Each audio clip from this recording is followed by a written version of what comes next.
지금까지 기획안 만드는 것과 해서 이제는 스토리보드에 본격적으로 이제 들어갈 거예요. 스토리보드 지난번에 간단하게 보여드리긴 했죠, 그죠? 제가 몇 가지 보여드리긴 했던 것 같은데, 일단 기본적으로 이런 스토리보드라는 것은 우리가 그 콘티와 비슷하다, 뭐 이런 표현을 말씀드렸죠. 그래서 기본적으로 이런 레이아웃들로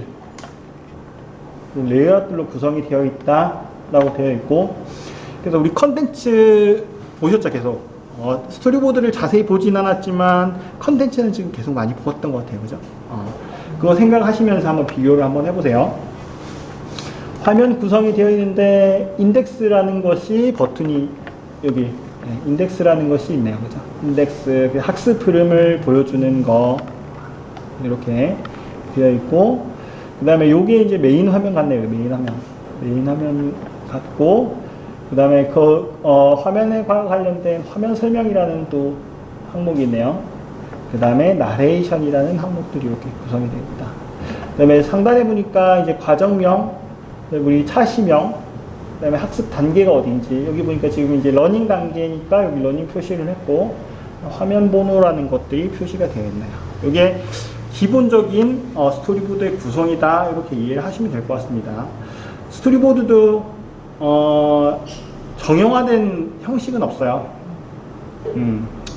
이게 공식적인 스토리보드 양식입니다, 이런 건 없단 말이에요.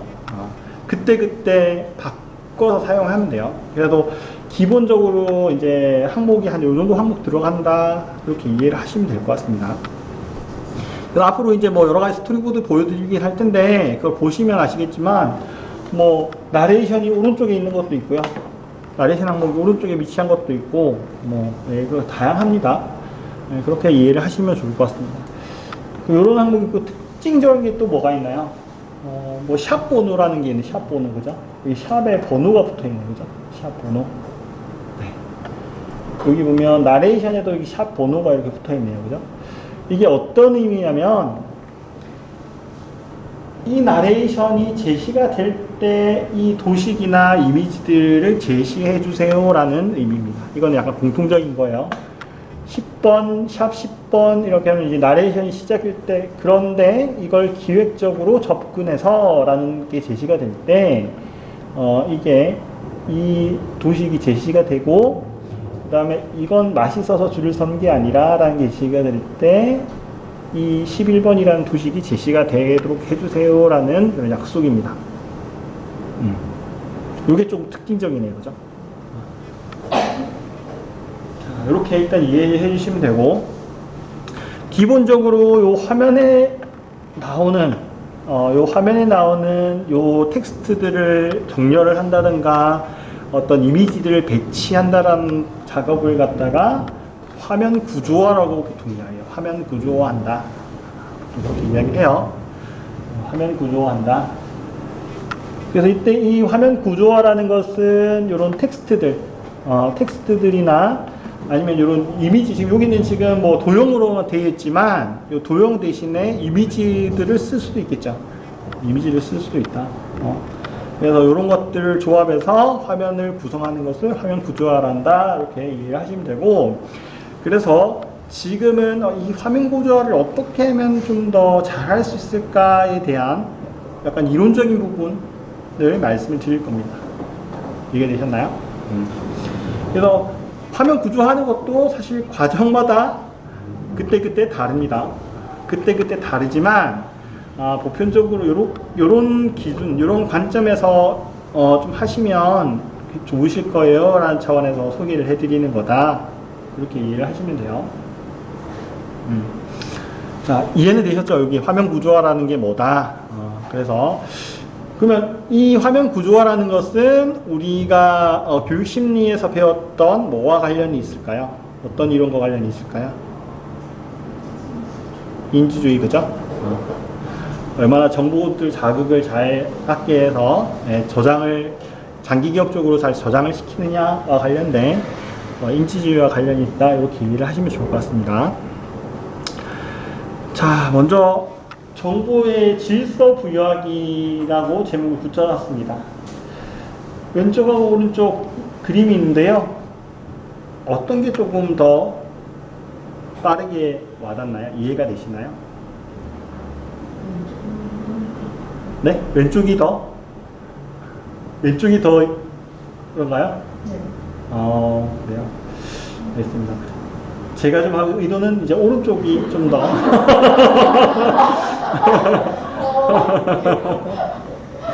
네. 사실 비슷비슷하죠. 지금은 잘 모르겠죠. 약간 주관적인 느낌이 사실 있는 것 같기도 하고, 그죠? 일단, 이미지들이 있을 땐, 단계를 지금 말씀을 드릴 거예요. 어떻게 정리를 하는 게 좋은지. 막 섞여 있어. 뭐, 트럭도 있고, 버스도 있고, 뭐, 이렇게 다 섞여 있습니다. 섞여 있을 때는, 일단, 먼저 중요한 게 이미지 크기를 좀 조정을 해서 비슷하게 맞춰주는 게 중요하다. 첫 번째 단계. 이해되시죠? 그래서 통일을 좀 하는 게 중요하다. 그 다음 딱 보시면 조금 쉽게 인지된다라고 느끼실 거예요. 어떠세요? 이미지 간격을 조금 이렇게 정리를 한번 해줄 필요가 있다는 거고요. 또 한 번 더 보면 자동차에 따라서 분류를 한번 해주면 쉽게 인지가 되더라. 첫 번째 이미지하고 비교 한번 해보세요. 확실히 구분이 되죠? 그죠? 그래서 보통 원고, SME 분들한테 원고를 받으시면 이런 상황이 많이 발생할 겁니다. 막 이렇게 섞어서 이렇게 주세요, 이미지들. 아니면 뭐 어떤 내용들도 마찬가지입니다. 이거는 제가 뭐 이렇게 이미지로 이렇게 표시는 했지만 내용적인 측면도 비슷합니다. 그래서 이런 것들을 정렬을 하고 그에 대해서 어떤 기준에 따라서 이렇게 분류하는 작업, 이게 아주 인지주의적인 부분에서 큰 영향력을 미친다, 이렇게 이해를 하시면 좋을 것 같습니다. 자, 그 다음에 비슷한 맥락이긴 한데 이런 거 간격 조절하는 것도 구분이 되겠네요. 왼쪽 오른쪽이 훨씬 더 그룹에 대한 어떤 느낌이 나죠. 그래서 이런 거 우리가 보통 이런 것들은 뭐냐면 우리가 줄간격 같은 것도 있잖아요. 그런 것 아니면 문단 나누기 할 때 이런 것들도 확인을 할 수 있고요. 그래서 보통 뭐냐면 줄이 이렇게 문장을 이렇게 쭉 쓰잖아요. 쭉 쓰면 그 문단이 바뀌는 그 느낌을 주기 위해서 자간이죠, 자간. 잠시만요. 글자 자간을 갖다가 좁혀주고, 그죠? 행간을 좀 넓혀주면 확실히 시각적으로 이게 분리된 느낌이 나요. 파워포인트 할 때도 팁입니다. 파워포인트에 보면 자간 있죠.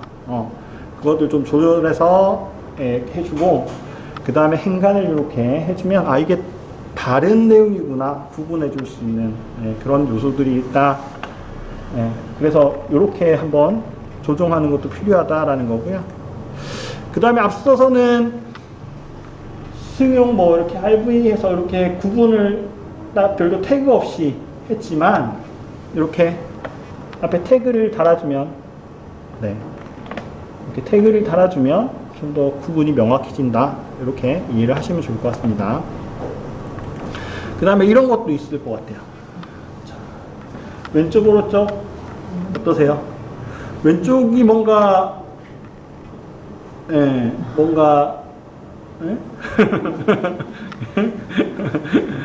좀 덜 정렬된 느낌인데 왜 그런가요? 날짜가 다르죠. 그쵸? 그쵸. 날짜의 어떤 그 시기에 대한 부분이 위치가 뒤쪽에 가 있기도 하고 앞쪽에 가 있기도 하고 왔다 갔다 하고 표시 방법도 그렇죠. 네 번째 항목은 괄호를 또 이렇게 썼네요, 그죠? 우리 원고 검토할 때도 이런 게 많아요. SME 분들이 원고 주실 때 이렇게 깔끔하게 안 주세요. 이렇게 많이 주십니다. 그럼 우리는 센스를 발휘하고 우리는 배운 사람들이니까 이런 식으로 좀 바꿔줘야 된다. 이해가 되셨죠? 원고와 검토와 관련된 거, 그리고 우리가 스토리보드에 이걸 반영할 때 이런 부분들을 유의해야 된다. 이렇게 이해를 해주시면 좋을 것 같아요. 자, 그 다음에, 자, 요거 어떻습니까? 항목들 좀 구분된 느낌이 나나요? 네. 네, 과감하게. 제가 이렇게 질문을 던지면은, 이게 하시죠? 아이고, 잘못 말했다가 망신당하는 거 아닌가? 이은바 선생님이 맞습니다. 구분이 됐죠? 그 이유가, 이렇게, 구분이 되고 있는데, 이런 그 빈 공간들, 여백들이 있기 때문에 명확하게 구분이 될 수 있다라는 거죠. 구분이 좀 잘 된 것 같긴 한데, 조금 더 개선을 한번 해볼까요? 어떻게 개선할 수 있을까? 넘버링을, 네? 넘버링을, 넘버링을 어디다가? 5번을 네. 1번으로 고쳐야 되지 않나요? 아, 요 5번을 1번으로? 네. 뭐, 아이디어도 괜찮습니다. 어차피 요게 그룹핑이 된 거니까, 그죠? 뭐, 그것도 괜찮습니다. 예. 일단, 제가 생각하는 이유는 이렇습니다. 여기 뭐, 괜찮은 것 같은데, 전체적인 그, 묶음에 대한 그룹핑을 할 수 있는 타이틀을 좀 크기를 키워보는 건 어떨까? 그죠? 여기 색상을 좀 바꿔보는 건 어떨까? 이렇게 바꾸면 처음 거보다는 조금 더 인지가 편하게 쉽게 인지할 수 있다라는 거죠. 자, 그 다음에 이런 거 인포그래픽 활용하는 거, 이런 것들도 활용할 필요가 있다라는 거예요. 그래서 보통 원고에서 보시면 아시겠지만 보통 어떤 정보 공유 에이전시라고 해서 뭐 이렇게 이건 막대 그래프잖아요. 그래서 정보 공유 에이전시라고 해서 정보라는 표시 i를 이렇게 써서 뭐 이렇게 표시했다라는 거긴 한데 이런 부분들을 이제 인포그래픽으로, 그러니까 인포그래픽은 그러죠. 요거 막대는 수치에 대한 정보만 담고 있는 거예요. 수치의 변화에 대한 정보만 담고 있는 겁니다. 근데 인포그래픽 같은 경우에는 요 정보라는 요것까지 내포하고 있는 거를 그렇게 구분을 해주시면 돼요. 그래서 인포그래픽을 활용하는 것도 인지를 높일 수 있는 방법의 하나다. 이렇게 이해를 하시면 될 것 같고요. 그 다음에 색상 사용하는 것도 꽤 중요합니다. 색상 사용하는 거. 색상 사용하는 거. 그래서 검은색의 어두운 배경일 경우에는 강조할 부분을 채도가 좀 높게 하는 게 중요하고요. 좀 덜 강조될 부분은 채도가 낮게 되는 게 중요하다. 이렇게 이해를 하시면 돼요. 그래서 이건 좀 부각이 되고, 요건 약간 묻히는 느낌이 사실 나죠. 이런 색상 부분도 조금 신경 쓰셔야 될 것 같다라는 부분이에요. 그 다음에 색상 활용해서 흐름을 좀 유도할 수 있다라는 차원입니다. 자, 핵심 메시지 부분 처음에 거, as is to be 어떤 게 더 부각이 되나요? 네, to be, 그죠? 두 번째 거, 위에 거, 아래 거, 기대 효과하고 위에 도식하고 어떤 게 더 부각이 되나요? 네, 기대 효과, 그다음에 핵심 메시지, 목표, 경험, 이런 게 부각이 되죠? 네, 이런 것들. 그러니까 보통 이제 덜 부각되는 부분들은 무채색을 많이 쓰고, 부각되는 부분들은 채도가 높은 어떤 색들을 좀 쓰면, 좀 더 부각이 될 수 있다. 이런 부분도 이해를 해주실 것 같아요. 이건 사실 따로 설명을 하지 않아도 우리가 자연스럽게 인지되는 부분인데, 이것들을 설계를 하다 보면 사실 좀 놓치기 쉽거든요. 그래서 한번 제가 짚어드리는 차원에서 이야기한다. 이렇게 말씀드릴 수 있을 것 같습니다. 그 다음에 크기를 통해서 이렇게 강약을 표시할 수 있다. 좀 부각시키고 좀 덜 부각시키고 이런 거 표시할 수 있다. 이렇게 이해하시면 될 것 같고요. 그리고 이런 것들 있죠. 1톤이다. 이것은 뭐 1000kg와 같다. 이런 것들 있죠. 이런 형태도 많이 씁니다. 꽤 많이 써요. 이런 거. 꽤 많이 나옵니다. 우리 뭐 이론에서의 어떤 그 할 때요. 이런 거 꽤 많이 나옵니다. 이런 거 효과도 좀 많이 쓰시면 좋을 것 같다. 그 다음에 이것도 마찬가지 강약도 있고, 요것들은 어떻습니까? 2020년, 뭐 이런 것들이 부각이 되죠. 대략 2018년을 부각을 시킨다라고 했을 때는 다른 것들을 좀 작게 하고요. 2018년을 크게 만들어도 부각이 될 겁니다. 이런 효과들 잘 이해를 해 주시면 좋을 것 같고요. 그래서 이런 거는 어때요? 뭐 어떤 연도별로 어떤 내용 설명을 할 때 각 연도별로 나온 이벤트들이 있잖아요. 그것들 설명할 때 이런 효과를 써주면 되죠. 여러분들은 이제 머릿속에 그걸 생각하셔야 돼요. 우리 화면 구조화를 할 때, 이 동영상에 있는 교환들은 어때요? 애니메이션 효과들이 반영되는 거잖아요. 그죠? 반영되는 거기 때문에, 머릿속에 우리가 어떤 그 모습을 연출할지를 생각을 해주셔야 돼요. 그것들을 이제 스토리보드에 담아내는 거거든요. 그래서 그런 부분들을 충분히 좀 고민을 해주시면서 예, 좀 생각을 해주시는 게 중요하다. 이것도 인포그래픽이네요. 많이 쓰시는 거죠? 예, 전력량. 네. 에어컨 대비해서 뭐 선풍기는 그러니까 선풍기 30대에 맞먹는 뭐 에너지가 에어컨 한 대에 든다. 뭐 이런 것들, 이런 정보들 인포그래픽으로 전달할 수 있다라는 부분이죠. 자, 그 다음에 시각화 기법을 활용한 화면 구조화하기 뭐 이렇게 제목을 붙여봤습니다. 앞에서와의 거의 유사한 부분인데요. 조금 다른 측면에서 한번 좀 보도록 할게요. 음영 처리를 하는 것도 방법이다 라고 이야기를 했습니다. 여기에 보면 뭐 이런 복잡한 내용이나 텍스트가 많을 수밖에 없는 내용에 활용한다. 중요한 내용을 좀 부각시킬 때 어떻게 활용할 수 있을까? 이런 방법이에요. 화면을 갖다가 두 개로 딱 나눕니다. 두 개로 나누는데 이걸 비교를 하는 거예요. 비교를 하는 형태인데 보통 어떻게 하겠어요? 앞에 거 설명을 왼쪽에 있는 거 설명을 하고 오른쪽으로 넘어가겠죠. 그러면 그것을 좀 집중시키기 위해서 이런 음영을 써서 구현하는 것도 가능하다. 이렇게 이해를 하시면 될 것 같아요. 그 다음에 이제 도형의 어떤 이동과 이런 부분들은 그냥 그걸 그래프로 표현을 해라 라는 거예요. 자, 그래프로 이렇게 추세와 관련된 그래프나 아니면 위에 거는 어떤 거냐면 그런 거예요. 우리가 개발팀, IT 개발팀이라는 게 있는데 개발이라는 것은 뭐 모든 영역에서 쓰이죠. 그죠? 다른 팀들에 쓰이잖아요. 그러면 회사의 조직 개편을 하는데 개발팀만 묶어서 이렇게 있던 조직들을 각 다른 팀에다가 그 인원들을 분산시켜서 편성하면 되겠다라는 뜻인 거예요. 그런 것들을 이제 이미지로 이렇게 만들어서 쓸 수 있다라는 거예요. 네. 그래서 이런 형태로 적용할 수 있다. 이렇게 이해를 해주시면 좋을 것 같습니다. 그래서 이거 쉬운 거 아니야?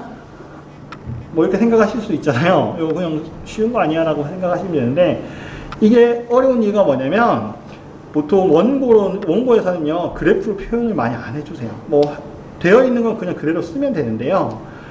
문맥들로 해서 막 뭐 예를 들어 뭐 10월 달은 뭐 1000명, 뭐 11월 달은 뭐 2000명, 뭐 이런 식으로 증가했습니다. 이런 식으로 해서 줄글로 되어 있거든요. 교수에다 센스를 발휘해서 이걸 갖다 이거 추세선을 써서 좀 표현하면 되겠구나 이런 생각을 해주셔야 돼요. 예. 그래서 그런 것들이 좀 안 되면 예, 그 설계하기가 쉽지가 않거든요. 그래서 그런 부분들 센스 발휘하는 게 좀 중요하다 이렇게 말씀드릴 수 있을 것 같습니다. 그 다음에 학습 내용과 관련된 이미지를 활용하자라고 해서 제목을 붙여봤는데요. 이런 거예요. 쉽게 말해서. 자, 이런 겁니다. 자, 뭡니까? 이게 지금 뭐 스마트폰 있죠. 스마트폰 여기 있습니다. 이게 컨텐츠를 생각해 봤을 때 그런 거예요. 스마트폰에 있는 어떤 기능들을 설명하는 컨텐츠다, 내용이다 라고 했을 때 원고에는 어떻게 되어 있었냐면 뭐 스마트폰 이런 거야 스마트폰의 기능 해가지고 뭐 스토어, 공통 보안, 뭐 이렇게 검증, 뭐 푸시 이렇게 기능이 돼 있을 거예요. 그러면 그 교수에게다 센스를 한 번 더 발휘해서 스마트폰이니까 직관적으로 이런 스마트폰 그 이미지 있잖아요. 이런 거 이미지 이런 것들을 한번 넣어보면 어떨까?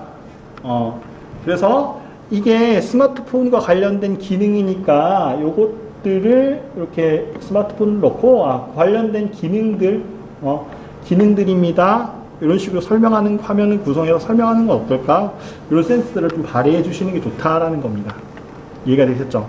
자, 이렇게 이해를 해 주시면 될 것 같고요. 그 다음에 보면 이제 반복도 활용할 필요가 있다라는 거예요.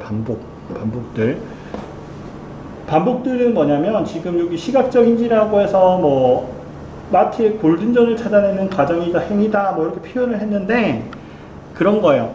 여러 가지 반복된 형태, 반복이라는 것은 이런 거죠. 이런 것 중에서 색상 변화나 아니면 뭔가 좀 다른 변화를 줌으로 인해서 주목을 할 수 있도록, 주목을 받을 수 있도록 이렇게 하는 거다라고 이해를 하시면 됩니다.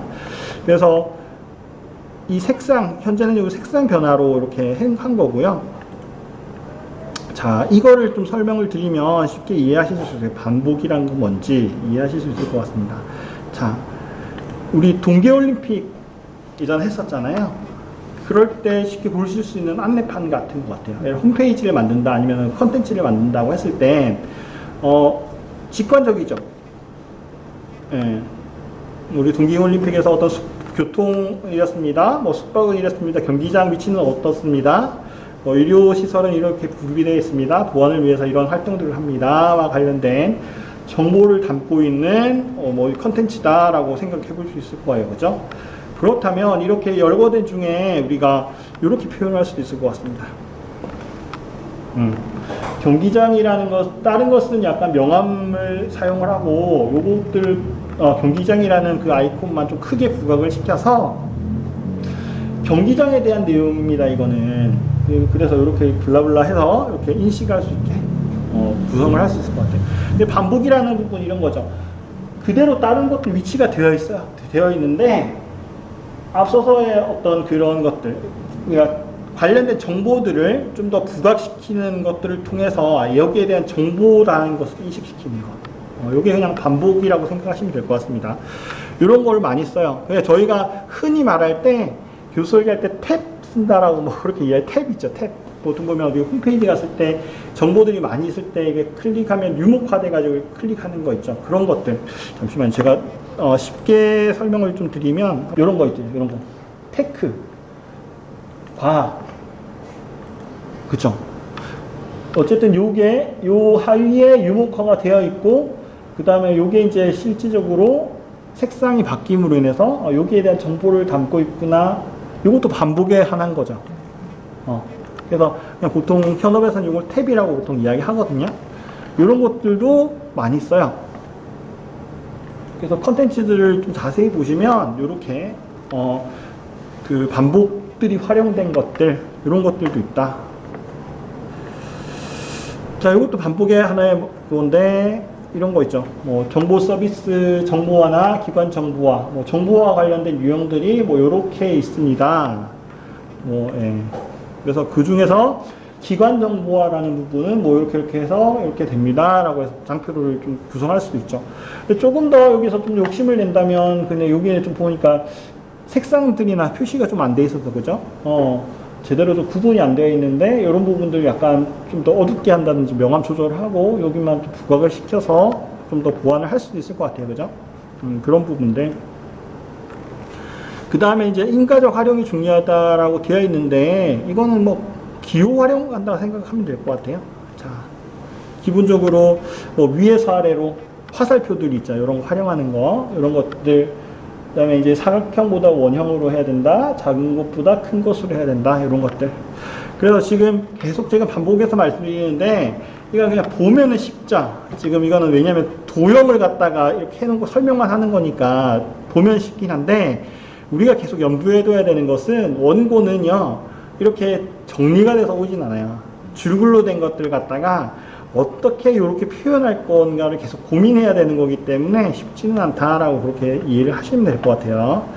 그래서 이거 뭐 화살표를 왜 저 강사님이 화살표 뭐 많이 쓰는 건데 왜 저를 소개하고 있지 이런 생각을 가지실 수도 있는데 우리가 문맥상에서 뭐 변화된 거 as to be라고 해서 변화된 것들이 있을 거 아니에요. 그럴 때는 화살표를 써서 표현할 수도 있죠.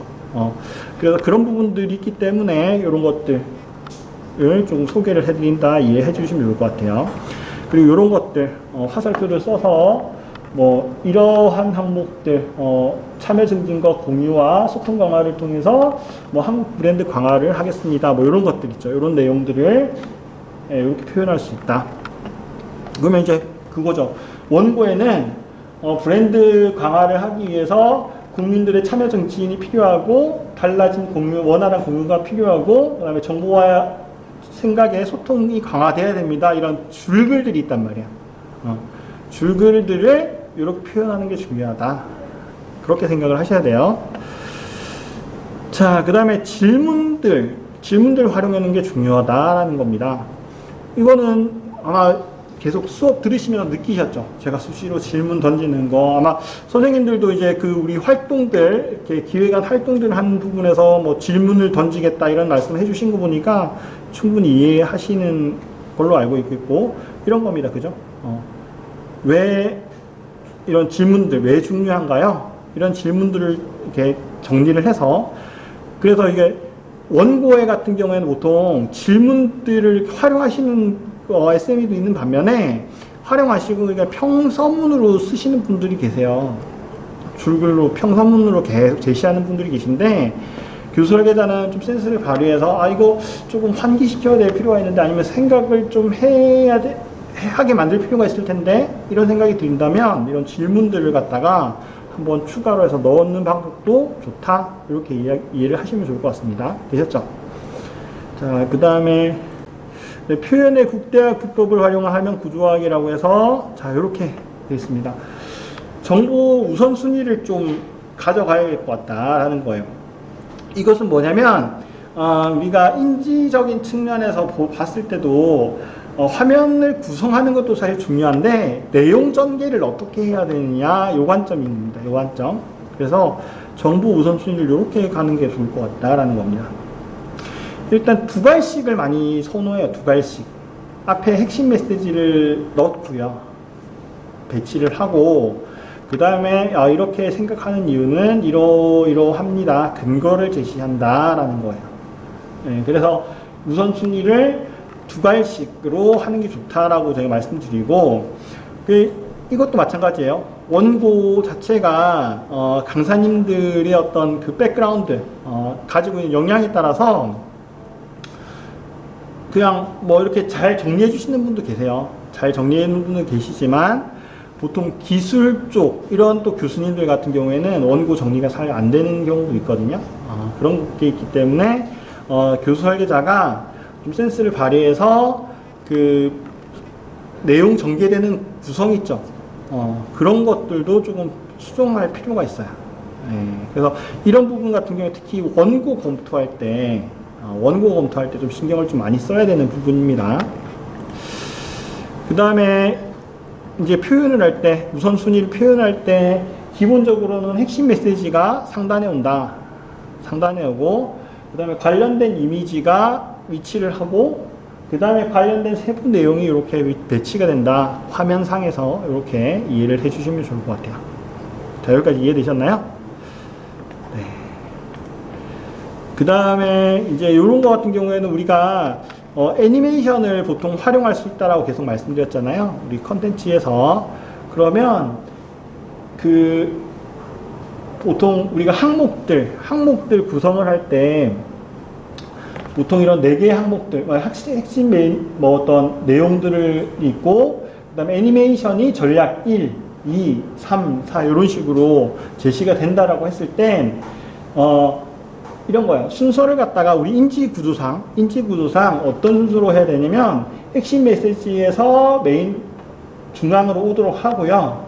그 다음에 항목이 제시가 될 때는 왼쪽 상단부터, 그 다음에 오른쪽 상단, 왼쪽 하단, 오른쪽 하단, 이런 식으로 구성이 되도록 해야 된다.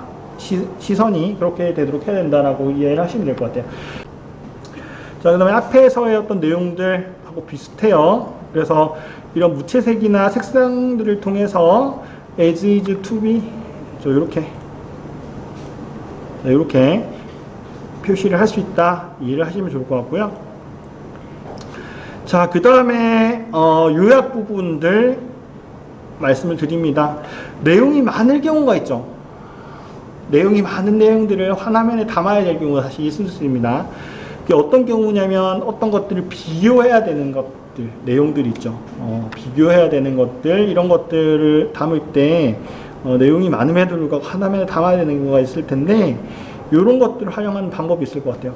내용이 많다라는 것은 뭐냐면, 아까 말씀드렸듯이 앞에 핵심 내용을 담고 그 세부 내용들을 이렇게 이야기한다라고 말씀을 드렸는데, 그 두 갈씩 형태를 사용했을 때 내용이 좀 길어지다 보면 어떻게 해요? 나레이션으로 막 이야기를 하다 보면, 그럼 도대체 핵심이 뭐지? 이 내용들의 핵심이 뭐였지? 이런 생각 학습자들이 할 수도 있잖아요. 그럴 때는 이런 방법들을 좀 써줄 수도 있다. 요약을 조금 해주면 될 것 같아요. 처음에 이런 거죠. 뭐 업무 및 정보 흐름 단절이라는 것이 있는데 뭐 이런 것들이 연동되지 않아서 중복돼서 발생을 합니다. 그 다음에 뭐 내외부 변화 대응의 한계가 있고 뭐 이렇게 해서 했단 말이에요. 그러면 앞에 것들이 기억이 잘 안 날 수 있잖아요. 학습자 입장에서는. 그죠? 그럴 땐 요약을 한번 해서 우리가 할 땐 요런 것들을 신경 쓸 필요가 있습니다. 이렇게 요약을 해주면 인지가 훨씬 쉽다라는 거죠. 그래서 이것도 마찬가지예요. 원고에서는 보통 요 항목들, 4개 항목들밖에 안 나와 있을 거예요. 길게. 그죠? 그러면, 교수 설계자들이, 요것들 내용 요약해가지고 화면에 이렇게 구성을 하는 것도, 인지를 쉽게 할 수 있도록, 도움을 줄 수 있도록 구성하는 거다. 이렇게 이해하시면 좋을 것 같아요. 그 다음에 대비 부분입니다. 대비 부분은 이렇게 크기나 형태들, 방향을 바꿈으로 인해서, 이게 좀, 명확하게 보여드리고 할 수 있다. 차별을 하게 볼 수 있다. 이런 거예요. 그래서 이런 방향 꺾는 것들 있죠. 이런 것들 좀 잘 활용해 주시면 좋을 것 같고, 위치 부분 있죠. 위치 부분도 이런 것들. 같은 그 선상에서 약간 다르게 선상 이렇게 표시를 해줌으로 인해서 좀 더 부각되도록 할 수 있다. 색상도 마찬가지고, 명도나 색상도 마찬가지고요. 이렇게, 부각시킬 수 있다. 그 다음에 이제 크기 대비 활용들, 요것들은 요런 겁니다. 앞서서의 약간 맥락들이 비슷하죠? 그래서 이런 크기들을 이렇게 변화를 줌으로 인해서 부각을 좀 시킬 수 있다라는 거고요. 그 다음에 이제 형태를 활용하는데 이런 거요. 도형들을 사용할 때 부정적인 내용 사용하는 도형, 그 다음에 긍정적인 내용을 사용하는 것이 다르다라는 거예요. 차이가 뭘까요? 부정적인 내용의 도형, 긍정적인 내용의 어떤 도형, 느끼기에 어떤 차이가 있나요? 잘 모르겠나요? 네? 뾰족해요. 네, 뾰족해요. 얘도 뾰족하지 않나요? 중간에 있는 것도? 네, 그쵸. 안정감이 좀 있는 거죠. 안정감이 좀 있다. 그래서 부정적인 거, 긍정적인 내용 이렇게 쓸 때 좀 이렇게 도형과 자체를 좀 구분을 해서 써주는 것도 필요하다. 이렇게 이해를 하시면 좋을 것 같습니다. 그 다음에 이제 명도체비 부분, 명도체도 대비하는 부분들, 직관적으로 알겠죠? 어떤 게 부각이 되고, 이런 것들이지. 색상에 대한 게 좀 설명이 되어 있네요. 조금 따뜻한 것들, 따뜻함과 관련된 내용들, 그런 걸 때 빨간색을 쓰고, 차가운 거 관련된 것들, 뭐 이성적인 부분들, 이런 것들은 파란색을 쓴다. 그 다음에 이런 팽창 강도와 관련된 것들, 이런 것들이 있는데, 참고 한번 해보세요. 네. 그렇게 참고를 한번 해보시면 좋을 것 같다. 그 다음에 요거는 뭔가요? 요거는 우리 저번에 한번 인지주의 할 때 한번 테스트 했던 그런 겁니다. 그죠? 생각나시죠? 네. 그래서 여기는 지금 두 가지 정보를 담고 있잖아요. 우리가 저번에는 색상의 어떤 명칭과 색상으로 구분했지만, 우리가 기본적으로 생활하면서 벌써 인식이 된 것들은 초록색 불은 출발하는 거, 붉은색 불은 멈춘다는 게 벌써 계속 여러분 경험을 통해서 인지가 된 상황인데, 이렇게 돼버리면 두 개의 정보를 좀 담고 있기 때문에 인지에 혼란이 있을 수 있다. 이런 부분 간섭이 된다라고 이야기하는 거죠. 그래서 이런 것들 좀 잘 사용해 주셔야 된다는 거고요. 이것도 뭐 아까 계속 포커스하는 부분이 계속 나오네요. 근데 유형을 계속 이렇게 보여드리는 게 같은 맥락이긴 한데 좀 다양하게 사용을 할 수 있다는 부분으로 좀 이해를 해주시면 좋을 것 같아요. 그 다음에 이제 분할 부분에 대해서 좀 이야기를 하겠습니다. 이것은 제가 좀 설명을 할 때 내용 부분과 관련된 거예요. 내용 부분. 어떤 부분이냐면 원고를 딱 봤는데요. 원고를 봤는데 어쨌든 항목들이 이렇게 정해져 있어요. 항목들을 이렇게 정해놨어요. 정해놨는데 이 내용이 A 항목에 대한 내용인지 B 내용에 대한 항목인지 좀 애매한 경우가 있어요. 네, 그런 경우를 좀 설명을 드리고자 합니다. 그래서 보통 이제 이런 것도 구분을 하기 위해서 보통 이제 미시하게 하라. 보면 MEC라고 되어 있는 게 있잖아요. 미시하게 하라라고 보통 이야기하는데 이 용어는 보통 이제 기획할 때 많이 사용하는 용어예요. 기획할 때 기획하려면 미시하게 해야 돼. 뭐 이런 이야기를 많이 합니다. 이게 뭐냐면 누락됨도 없고 중복됨도 없어야 한다라는 거예요. 예. 이렇게 표현하니까 지금 멍하게 무슨 소리야? 누락됨도 없이 중복됨도 없이 해야 된다라는 거예요. 이게 막 글을 쓰다 보면 아니면 어떤 내용들을 정리하다 보면요, 의외로 이게 여기에 포함되어야 되는 건지 저기에 포함되어야 되는 건지 막 내용 전문가 자신 헷갈리는 경우가 사실 있을 거고요. 특히 그걸 또 받아보는 사람은 더 헷갈리겠죠. 전문 지식이 없는 사람들 같은 경우에는. 그래서 그런 부분들에 대해서 이야기를 좀 해보겠습니다. 그래서 이런 상황인 거예요. 자, 보세요. 왼쪽에 있는 것은 차량이라는 것을 아시겠죠? 오른쪽에 있는 것은 건설 장비라는 것을 아시겠죠? 자, 그럼 얘는 어떻게 될까요?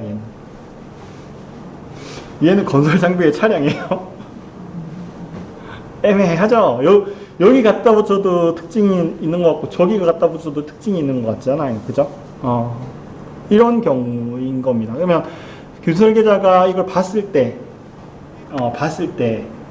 어떻게 정리를 해야 되냐, 이런 혼란이 있을 거 아니에요. 그죠? 그러면 이런 경우는 어떻게 해야 될까요? 어떻게 정리를 해야 될까요? 교집합? 이건 교집합이 기타에 넣을까요? 기타? 기타에? 이럴 때는 이제 SME한테 물어봐야죠. SME 분한테 요런 내용들이 있는데 이게 여기 항목에도 속하는 것 같고 저기 항목에도 속하는 것 같습니다. 후보 나면 여기도 아닌 것 같고 저기도 아닌 것 같은데 어디다 넣으면 될까요? 이렇게 해서 문의를 한번 해야죠. 그래서 이런 부분들 미시하게 한다라는 부분이 그런 개념인 거예요. 하여튼 예시를 들기 좀 애매하긴 한데 이제 뭐 원고를 검토하다 보면 항목이 누락되는 경우도 있어요. 아니면 중복에 대해서 반복이 되어 있는 경우도 있어요. 그런 부분들을 좀 찾아내야 된다. 이렇게 이해를 하시면 좋을 것 같습니다. 그 다음에 뭐 배려의 기술이라고 해서 이 항목들 구분하는 게 중요하다. 앞에서 계속 내용이에요. 요 내용들은 뭐 HR 관점에서의 어떤 내용들입니다. 그 다음에 IT 시스템 분축 관점들, 두 개의 관점들입니다. 그리고 그와 관련된 세부 내용입니다. 근데 기본적으로 알고 있는 거죠. 근데 계속 반복하지만 뭐다? 줄글로 된 걸 이렇게 정리해줘야 된다. 이런 거 한번 이해를 하시면 좋을 것 같고, 그 다음에 심플한 게 좀 중요하다라고 해서 이런 것들 있죠.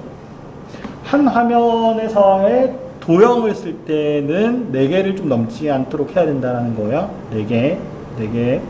그 다음에 텍스트 같은 경우에도 한 50단어 이상을 넘지 않게 해야 된다. 50단어 정도. 그 다음에 가급적이면 학습자의 어떤 연령이나 성별을 고려해서 메시지를 지원하는 디자인을 해야 된다. 이렇게 할 수 있습니다. 이게 좀 중요해요. 자, 화면 보면 이렇게 하는 겁니다. 이렇게. 자, 이렇게 하고, 지금 어쨌든 원고에는 요 내용만 딱 있진 않겠죠. 뭔가 부가적인 설명들이 있겠죠. 근데 그것을 함축할 수 있는 키워드 형태로 이렇게 제시를 해줘야 된다는 거예요. 그래서 보통 이제 교수 설계할 때 고객사에서 요청하는 것들을 보면 교육 담당들 하는 말이 그래요.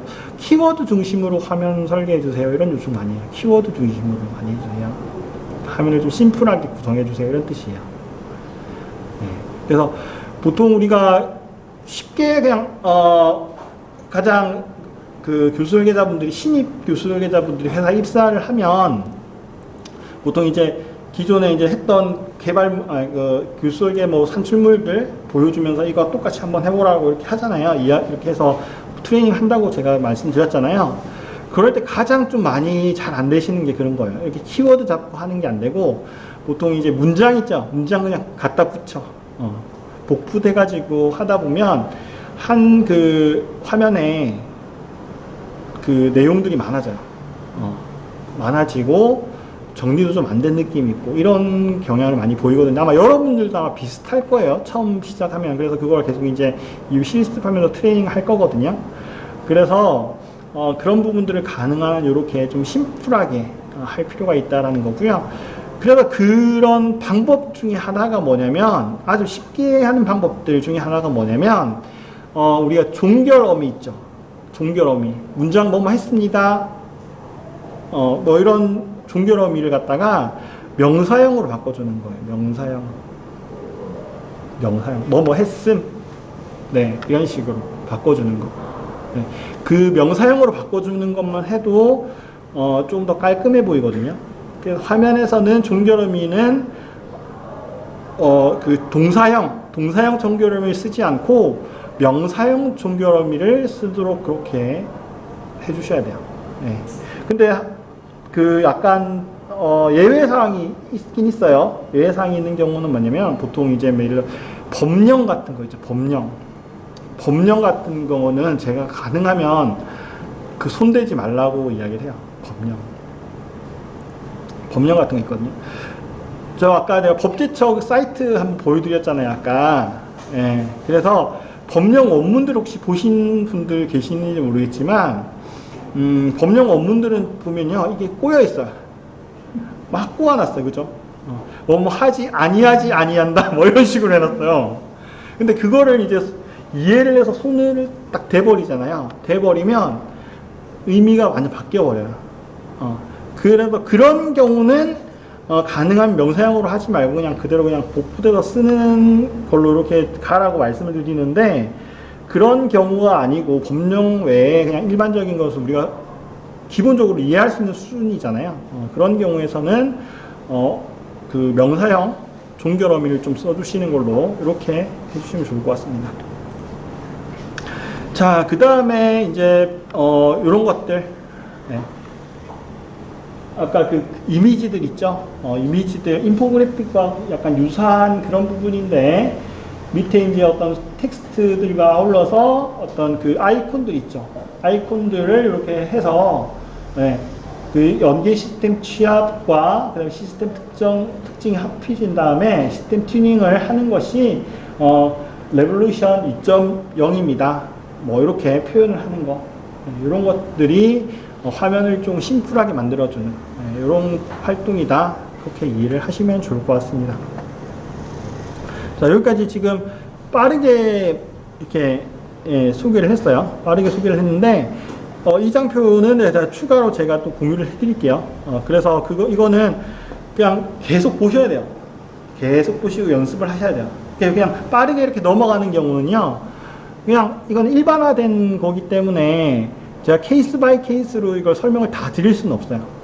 그리고 이게 계속 트레이닝이 돼서 여러분들이 이제 체화가 돼야 돼요. 이제 어쩔 수 없이. 예. 그 여러분들이 이제 몫인 거거든요. 그래서 그런 부분들이 있기 때문에 조금 빠르게 넘어갔고요.